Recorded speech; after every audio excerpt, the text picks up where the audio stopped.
Olá, hoje eu vou ler o livro Dom Casmurro de Machado de Assis para você.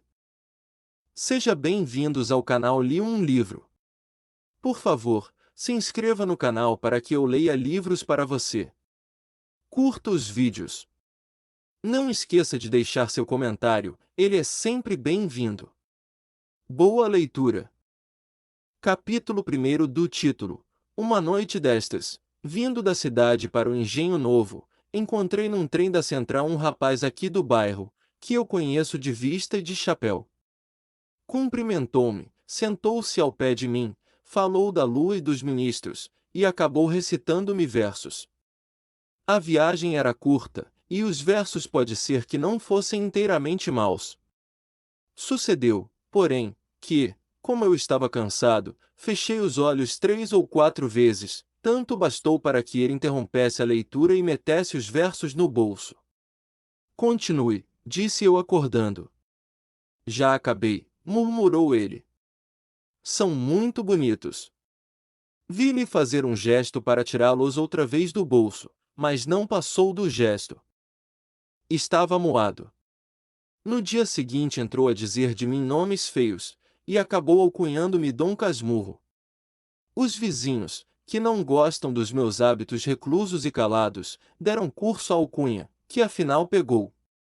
Nem por isso me zanguei. Contei a anedota aos amigos da cidade, e eles, por graça, chamam-me assim, alguns em bilhetes: Dom Casmurro, domingo vou jantar com você.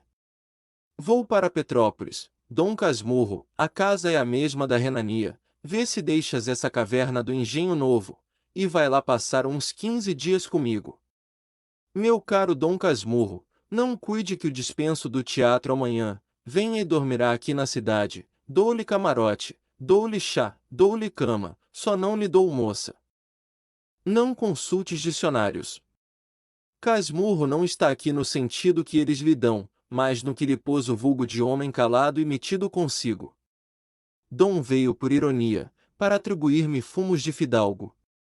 Tudo por estar cochilando. Também não achei melhor título para minha narração, se não tiver outro daqui até ao fim do livro, vai este mesmo. O meu poeta do trem ficará sabendo que não lhe guardo rancor. E com um pequeno esforço, sendo o título seu, poderá cuidar que a obra é sua. Há livros que apenas terão isso dos seus autores, alguns nem tanto. Capítulo 2 do livro. Agora que expliquei o título, passo a escrever o livro. Antes disso, porém, digamos os motivos que me põem a pena na mão. Vivo só, com um criado. A casa em que moro é própria, é fila construir de propósito, levado de um desejo tão particular que me veste imprimi-lo, mas vá lá.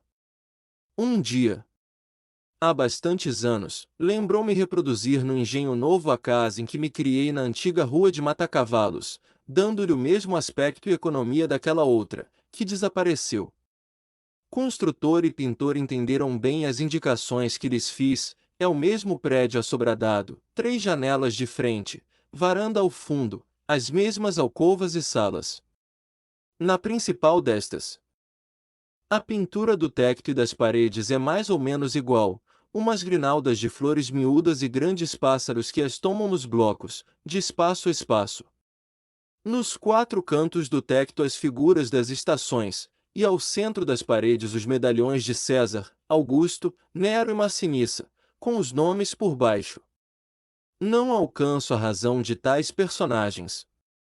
Quando fomos para a casa de Matacavalos, já ela estava assim decorada, vinha do decênio anterior. Naturalmente era gosto do tempo meter sabor clássico e figuras antigas em pinturas americanas. O mais é também análogo e parecido. Tem um chacarinha, flores, legume, uma casuarina, um poço e lavadouro. Uso louça velha e mobília velha. Enfim, agora, como outrora, há aqui o mesmo contraste da vida interior, que é pacata, com a exterior, que é ruidosa. O meu fim evidente era atar as 2 pontas da vida, e restaurar na velhice a adolescência. Pois, Senhor, não consegui recompor o que foi nem o que fui. Em tudo, se o rosto é igual, a fisionomia é diferente. Se só me faltassem os outros, vá um homem consola-se mais ou menos das pessoas que perde, mas falto eu mesmo, e esta lacuna é tudo. O que aqui está é, mal comparando, semelhante à pintura que se põe na barba e nos cabelos, e que apenas conserva o hábito externo. Como se diz nas autópsias, o interno não aguenta a tinta. Uma certidão que me desse 20 anos de idade poderia enganar os estranhos, como todos os documentos falsos, mas não a mim. Os amigos que me restam são de data recente, todos os antigos foram estudar a geologia dos Campos Santos. Quanto às amigas, algumas datam de 15 anos, outras de menos, e quase todas creem na mocidade. 2 ou 3 fariam crer nela aos outros, mas a língua que falam obriga muita vez a consultar os dicionários, e tal frequência é cansativa. Entretanto, vida diferente não quer dizer vida pior, é outra coisa a certos respeitos. Aquela vida antiga parece-me despida de muitos encantos que lhe achei, mas é também exato que perdeu muito espinho que a fez molesta. E, de memória, conservo alguma recordação doce e feiticeira. Em verdade, pouco apareço e menos falo. Distrações raras. O mais do tempo é gasto em hortar, jardinar e ler, como bem e não durmo mal. Ora, como tudo cansa, esta monotonia acabou por exaurir-me também. Quis variar, e lembrou-me escrever um livro. Jurisprudência. Filosofia e política acudiram-me, mas não me acudiram as forças necessárias. Depois, pensei em fazer uma História dos Subúrbios menos seca que as memórias do padre Luís Gonçalves dos Santos relativas à cidade.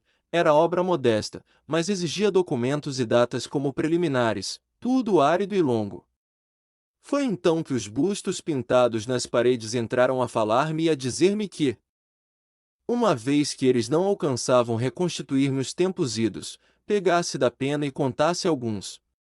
Talvez a narração me desse a ilusão, e as sombras viessem perpassar ligeiras, como ao poeta, não o do trem, mas o do Fausto. Aí vindes outra vez, inquietas sombras, fiquei tão alegre com esta ideia, que ainda agora me treme a pena na mão. Sim, Nero, Augusto, Massinissa, e tu, grande César, que me incitas a fazer os meus comentários, agradeço-vos o conselho, e vou deitar ao papel as reminiscências que me vierem vindo. Deste modo, viverei o que vivi, e assentarei a mão para alguma obra de maior tomo. Eia, comecemos a evocação por uma célebre tarde de novembro, que nunca me esqueceu. Tive outras muitas, melhores e piores, mas aquela nunca se me apagou do espírito. É o que vais entender, lendo. Capítulo 3. A denúncia. E entrar na sala de visitas, quando ouvi proferir o meu nome e escondi-me atrás da porta. A casa era da rua de Matacavalos, o mês novembro, o ano é que é um tanto remoto, mas eu não hei de trocar as datas à minha vida só para agradar as pessoas que não amam histórias velhas. O ano era de 1857. Dê glória, a senhora persiste na ideia de meter o nosso Bentinho no seminário? É mais que tempo, e já agora pode haver uma dificuldade. Que dificuldade? Uma grande dificuldade. Minha mãe quis saber o que era. José Dias, depois de alguns instantes de concentração, veio ver se havia alguém no corredor, não deu por mim, voltou e, abafando a voz, disse que a dificuldade estava na casa ao pé, agente do Pádua. Agente do Pádua? Há algum tempo estou para lhe dizer isto, mas não me atrevia. Não me parece bonito que o nosso Bentinho ande metido nos cantos com a filha do Tartaruga, e esta é a dificuldade, porque se eles pegam de namoro, a senhora terá muito que lutar para separá-los. Não acho. Metidos nos cantos? É um modo de falar. Em segredinhos, sempre juntos. Bentinho quase que não sai de lá. A pequena é uma desmiolada, o pai faz que não vê, tomara ele que as coisas corressem de maneira que... Compreendo seu gesto, a senhora não crê em tais cálculos, parece-lhe que todos têm a alma candida. Mas, senhor José Dias, tenho visto os pequenos brincando, e nunca vi nada que faça desconfiar. Basta a idade, Bentinho mal tem 15 anos. Capitu fez 14 a semana passada, são 2 criançolas. Não se esqueça que foram criados juntos, desde aquela grande enchente, há 10 anos, em que a família Pádua perdeu tanta coisa, daí vieram as nossas relações. Pois eu hei de crer. Mano Cosme, você que acha? Tio Cosme respondeu com um ora, que, traduzido em vulgar, queria dizer: são imaginações do José Dias, os pequenos divertem-se, eu divirto-me, onde está o gamão? Sim, creio que o senhor está enganado. Pode ser minha senhora. Oxalá tenham razão, mas creia que não falei senão depois de muito examinar, em todo caso, vai sendo tempo, interrompeu minha mãe, vou tratar de metê-lo no seminário quanto antes. Bem, uma vez que não perdeu a ideia de fazer padre, tem-se ganho o principal. Bentinho há de satisfazer os desejos de sua mãe e depois a Igreja brasileira tem altos destinos. Não esqueçamos que um bispo presidiu a Constituinte, e que o padre Feijó governou o Império, governo como a cara dele. Atalhou tio Cosme, cedendo antigos rancores políticos. Perdão, doutor, não estou defendendo ninguém, estou citando o que eu quero é dizer que o clero ainda tem grande papel no Brasil. Você o que quer é um capote, ande, vá buscar o gamão. Quanto ao pequeno, se tem de ser padre, realmente é melhor que não comece a dizer missa atrás das portas. Mas, olhe cá, mana Glória, há mesmo necessidade de fazê-lo padre? É promessa, há de cumprir-se. Sei que você fez promessa, mas uma promessa assim, não sei. Creio que, bem pensado. Você que acha, prima Justina? Eu? Verdade é que cada um sabe melhor de si, continuou tio Cosme, Deus é que sabe de todos. Contudo, uma promessa de tantos anos. Mas, que é isso, mana Glória? Está chorando? Ora esta, pois isto é cousa de lágrimas. Minha mãe assou-se sem responder. Prima Justina creio que se levantou e foi ter com ela. Seguiu-se um alto silêncio, durante o qual estive a pique de entrar na sala, mas outra força maior, outra emoção. Não pude ouvir as palavras que tio Cosme entrou a dizer. Prima Justina exortava, prima Glória. Prima Glória. José Dias desculpava-se, se soubesse, não teria falado, mas falei pela veneração, pela estima, pelo afeto, para cumprir um dever amargo, um dever amaríssimo. Capítulo 4. Um dever amaríssimo. José Dias amava os superlativos. Era um modo de dar feição monumental às ideias, não as havendo, servia a prolongar as frases. Levantou-se para ir buscar o gamão, que estava no interior da casa. Cozi-me muito à parede, e viu passar com as suas calças brancas engomadas, presilhas, rodaque e gravata de mola. Foi dos últimos que usaram presilhas no Rio de Janeiro, e talvez neste mundo.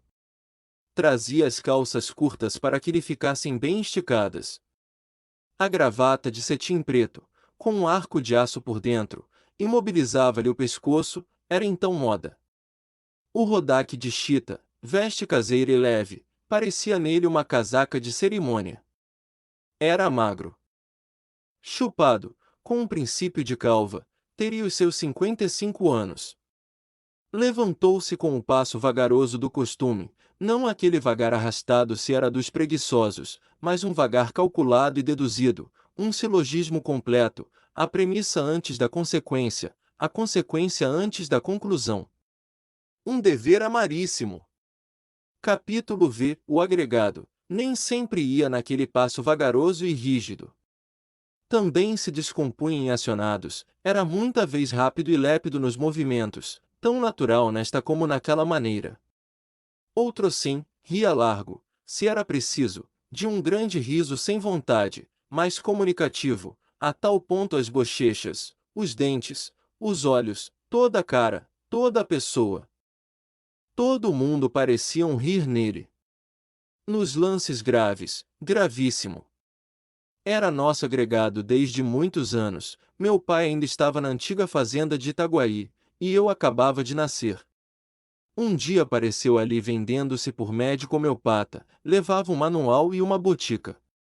Havia então um andaço de febres, José Dias curou o feitor e uma escrava, e não quis receber nenhuma remuneração. Então meu pai propôs-lhe ficar ali vivendo, com um pequeno ordenado. José Dias recusou, dizendo que era justo levar a saúde à casa de sapé do pobre. Quem me impede que vá a outras partes? Vá aonde quiser, mas fique morando conosco. Voltarei daqui a 3 meses. Voltou dali a 2 semanas, aceitou casa e comida sem outro estipêndio, salvo o que quisessem dar por festas. Quando meu pai foi eleito deputado e veio para o Rio de Janeiro com a família, ele veio também, e teve o seu quarto ao fundo da chácara. Um dia, reinando outra vez febres em Itaguaí, disse-lhe meu pai que fosse ver a nossa escravatura. José Dias deixou-se estar calado, suspirou e acabou confessando que não era médico.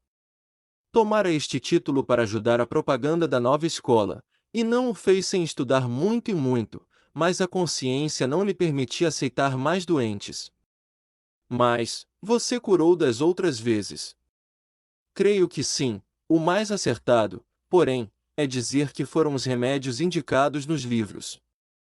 Eles, sim, eles, abaixo de Deus. Eu era um charlatão. Não negue, os motivos do meu procedimento podiam ser e eram dignos. A homeopatia é a verdade, e, para servir a verdade, menti, mas é tempo de restabelecer tudo. Não foi despedido. Como pedi então, meu pai já não podia dispensá-lo. Tinha o dom de se fazer aceito e necessário, dava-se por falta dele, como de pessoa da família. Quando meu pai morreu, a dor que o pungiu foi enorme, disseram-me, não me lembra. Minha mãe ficou-lhe muito grata, e não consentiu que ele deixasse o quarto da chácara, ao 7º dia. Depois da missa, ele foi despedir-se dela. Fique, José Dias. Obedeço, minha senhora. Teve um pequeno legado no testamento, uma apólice e 4 palavras de louvor. Copiou as palavras, encaixilhou-as e pendurou-as no quarto, por cima da cama. Esta é a melhor apólice, dizia ele muita vez. Com o tempo, adquiriu certa autoridade na família, certa audiência, ao menos, não abusava, e sabia opinar obedecendo. Ao cabo, era amigo, não direi ótimo, mas nem tudo é ótimo neste mundo. E não lhe suponhas alma subalterna, as cortesias que fizesse vinham antes do cálculo que da índole. A roupa durava-lhe muito, ao contrário das pessoas que enxovalham depressa o vestido novo, ele trazia o velho escovado e liso, cerzido, abotoado, de uma elegância pobre e modesta. Era lido, posto que de atropelo, o bastante para divertir ao serão e à sobremesa, ou explicar algum fenômeno, falar dos efeitos do calor e do frio, dos polos e de Robespierre.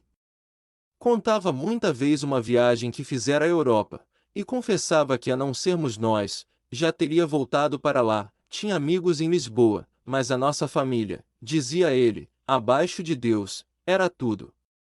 Abaixo ou acima? Perguntou-lhe tio Cosme um dia. Abaixo, repetiu José Dias cheio de veneração. E minha mãe, que era religiosa, gostou de ver que ele punha Deus no devido lugar, e sorriu, aprovando.